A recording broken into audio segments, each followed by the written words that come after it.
na ndio siku Kenya tulijitawala miaka 59 nimekumbushwa. Allow me to continue. It's only that I remembered that I needed to do this. Otherwise, I'll be told I'm a kissy man. You know, we are hard. The importance of the Murde cannot be gainsaid, since it is a moment for us to relive the day Kenya attained self-rule and the president's struggle. This day reminds us with gratitude of the selfless struggle of our freedom fighters who heroically gave their lives to set us free from the yoke of colonialism that dominated for years. Today, as we take stock and appreciate this eventful journey of independence, we are confident that the future of our nation is indeed luminous. Indeed, our devolved system, encompassing 48 governments in one nation, the Republic of Kenya, structure for national development. Ladies and gentlemen, it is through the spirit of devolution that we have had to observe this year's celebration here at Kelele, and closely work with our counterparts in the national government. We will be holding our celebrations in other sub-counties away from Kisii municipality on a rotational basis. What my brother Mheshimiwa Alpha Meruka said, we will be having these celebrations rotationally. We'll be in Momachoge, Morabu, we'll be in Omogusii, we'll be in South Mogrango, Nyaribari, Chacha in the north, Boketutu north and south, Bonchara as well. These will ensure that the residents from all parts of Kisii are involved and addressed in line with participatory development principle. Invest in my brand of administration. We wish to involve all in matters of development in bid to improve the lives of our people, in the spirit invested by our forebears during the freedom struggle. And in this is my transformative agenda for Kisii County. It is all inclusive, with the public being center in all county government decisions. For instance, to enable us come with the best-centric county development plan, we recently conducted an elaborate public participation exercise right from the village level at the sub-location. And we did, and I'm happy on the county commission, thank you to involve your whole team that was involved in the public participation.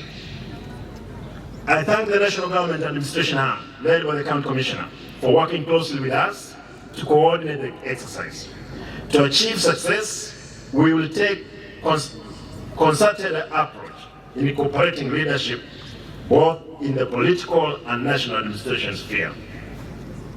In order to uphold the welfare and development of the county residents, we undertake the chief in execution of government projects through public participation and citizen involvement in the key decision making.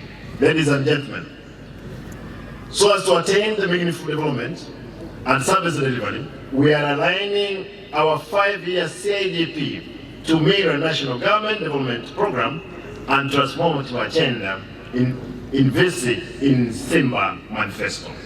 Equally, we are working on the county supplementary budget to align and incorporate quick gains program to address urgent emergent public need such as road, education, bursary, and healthcare. However, to ensure efficiency, prudential financial management devoid of corruption is central in our operation. I know those ones who are following me, I'm jamming so many things because I realize those ones who need me this. It's a long script, therefore you'll bear with me. To this end, all county staff have been put on notice to diligently operate in a corrupt-free mode. All face the consequences. I also ask members of the public supporters in this cause because it takes two to tango. So, ladies and gentlemen, to help to actualize the vision for development in order to have in place robust delivery structure, I recently appointed members of the County Executive Committee to help shoulder development agenda. And you saw them, the 10 of them, except the one who is out on duty. At the same time, I take this opportunity to outline that we are undertaking an audit for all county staff through concentrated, repeatable human resource management. I want to repeat. At the same time, I want to put it clear that the audit we are putting forward is not targeting anybody in the county. Rightly the way they have put it, I need to know whom I'm working with. I need to know who are the staffs in the health sector.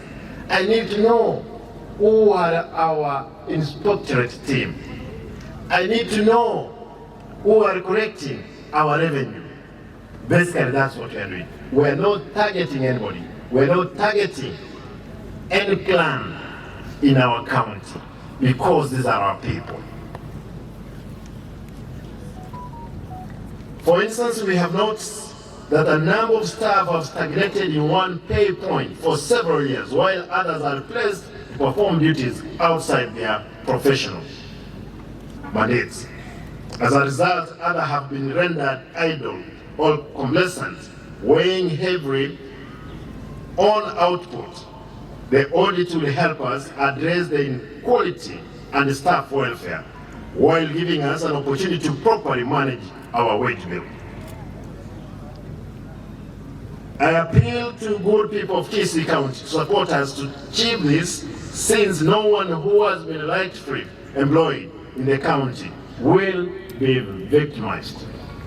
Ladies and gentlemen, let me now emulate what we have proposed to achieve in the areas we have flagged out as a high priority in transformative agenda for Kisii. Agriculture. That's why you've seen the Minister for Agriculture, a lady who has immense experience. I want to talk of trade, education, and even to poach.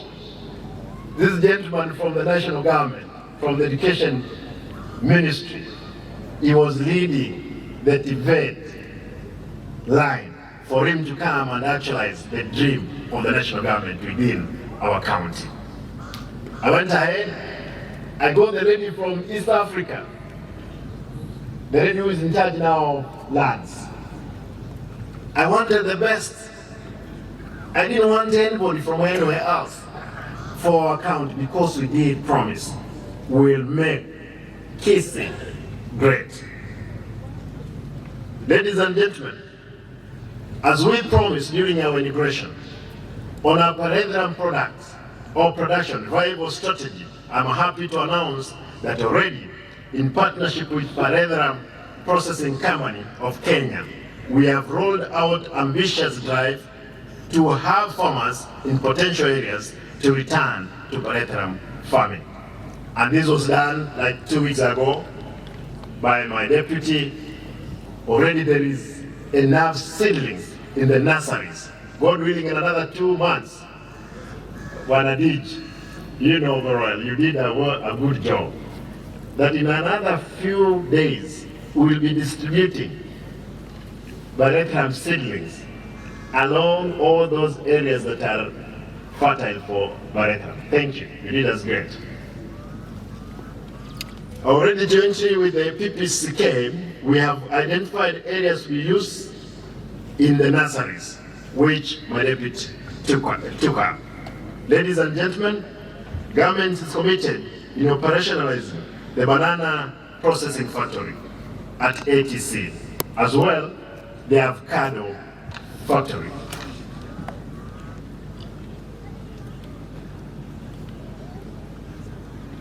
Ladies and gentlemen, in order to achieve great strides in the agriculture sector to boost farmers' incomes and nutrition among population, we must venture in diverse areas of food production, including aquaculture and poultry.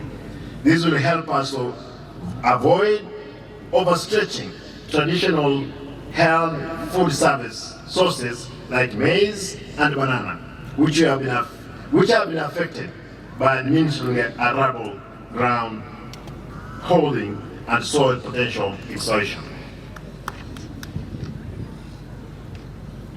On dairy farming, it's notable that majority of our farmers in the county rely on dairy farming as their main source of income, but the full potential of sector in terms of zero grazing is yet to be realized. We will uphold the uptake of artificial inseminations program and support farms to access the service at subsidized rates as to ensure sustainable milk production. Ladies and gentlemen, health sector, and this is important to note, you remember I've involved my county, and when you see the MCAs behind me, it's not simply because they are either, of the imagination of anything, is that I've involved them in every step that we are making. I have not left these people behind. In distribution of drugs, I've called upon them. They are the people, they are the agents who have been delivering with the staff of the county drugs to dispensaries and other health facilities. I want to affirm that already with the help of our MCAs, we have distributed patches, drugs, and pharmaceutical to all our dispensaries, health centers, and hospitals. Ladies and gentlemen, on universal health care, we have 65 specialists, areas of medicine and the way of universal health coverage, which also our president is passionate of, that the 65 specialists, we're going to have them rotate in the 161 health facilities to help our people. So that if he's a gynecologist, we'll visit Ogembo, we'll go to Nuru, we'll go to Marani, we'll go to Kesusu, all around to see our people at their nearest place of operation. Ladies and gentlemen, I'm happy to report that while prioritizing the health service sector as a county, we're also engaged with Kenya United Kingdom Health Alliance, what we call KUKA initiative, which seek to turn around operations in the health sector in this region. To facilitate the enabling universal healthcare through the sound partnership, a formal Kenya-UK Health Alliance was established in 2021 at the request of Kenya High Commission, London, using funding from the Health Education England. For those ones on doubt why I went to State House, is because of this. I went to meet the president because of the Kenya-UK Health Alliance, where the UK export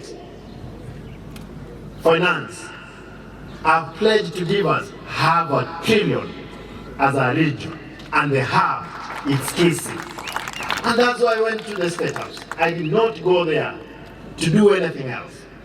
I'm happy that when we spoke to the President and our Minister for Education, Honorable Majogu has signed the memo to the Cabinet, as the same thing with his counterpart from health. Treasury has signed.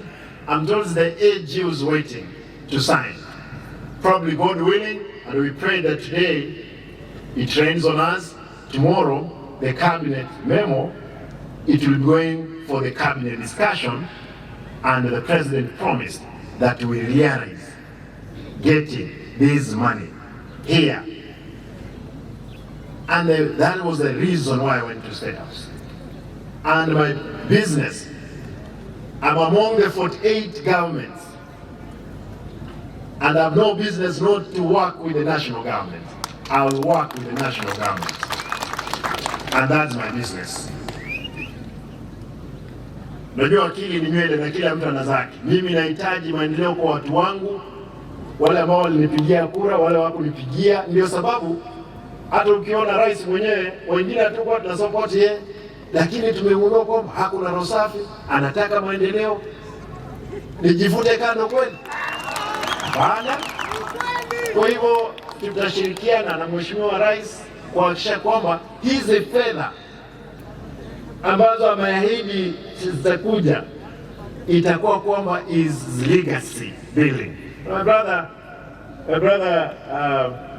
Mheshimiwa Alpha, wewe ni mbunge na wakati tulikuwa katika State House, haya ndio yanatupeleka kule, na if we actualize on this, hata kama tusikuwe wabunge, tusikuwe magavana, watu wetu wapone, watu wetu wapate kazi. Ingine ni nini tutahitaji? Hiyo ndio tunataka. I told you this speech was too long, and I'm trying to.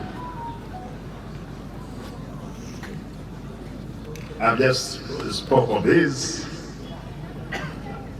Ladies and gentlemen, in the area of roads, public and works and transport, we will make sure and use of the available funds and partnership with agencies to deliver good roads. I know it was said here, we don't have roads. We're putting in place after the supplementary. After the supplementary, you will see some work, good work, started by the county. Allow me to say this, lastly. I saw Mrefu you said of Nyambera. Another area of priority is urban development, where we are endeavoring to improve infrastructure development and amenities in line with the rising population in our urban areas and towns. Waste management has been a challenge in Kisi municipality and other towns. And we have seen we are clearly the mountain of Nyambera west or the dam inside.